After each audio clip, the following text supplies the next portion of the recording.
The fire-red Porsche convertible hugged the twisting, curving road through the West Virginia mountainscape. A splash of scarlet on the gray ribbon of concrete winding through the spring-green country. With the car's top down, the driver was exposed to the lingering sun and the billowing white clouds in the light blue sky. Rounding a curve, Glenna Reynolds briefly lifted her face to the warmth of the sun. The teasing fingers of a speed-generated breeze tugged at her dark auburn hair, whirling its long curls away from her shoulders. A pair of owl-round sunglasses shielded her gray-green eyes from the angling glare of the late afternoon sun. Contentment was etched in her vital and expressive features, a contentment born from a day spent pursuing journalistic pleasures. On the passenger seat of the sports car, a camera was concealed in its leather case, along with a notebook containing scribbled impressions. Together, the two contained a collection of springtime images that continued to float in Glenna's mind. The wildly beautiful mountains and valleys of West Virginia had revealed its May treasures to her.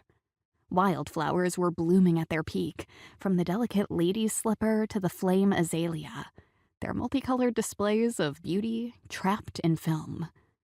Jotted notations reaffirmed the camera's record of fox pups playing outside their den, tiny chipmunks darting about the forest floor, and the young fawn camouflaged and hidden at a meadow's edge.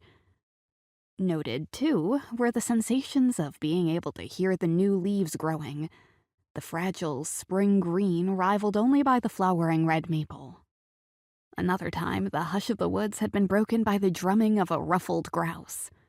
The camera shutter hadn't been quick enough to catch the jeweled flash of a scarlet tanager flitting through the trees, but hastily scribbled phrases had recorded the sighting on the pages of her notebook.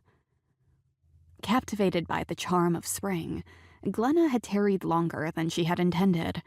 A glance at her watch increased the pressure of her foot on the accelerator pedal. The last thing she wanted was for her father to become concerned about her whereabouts. She regretted that she hadn't left him a message warning him that she might be late. Since his heart attack this last winter, his second one, Orrin Reynolds had become more conscious of her absences from him.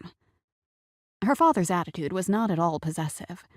It was more an awareness of the shortness of his time to spend with her, something Glenna reciprocated in full.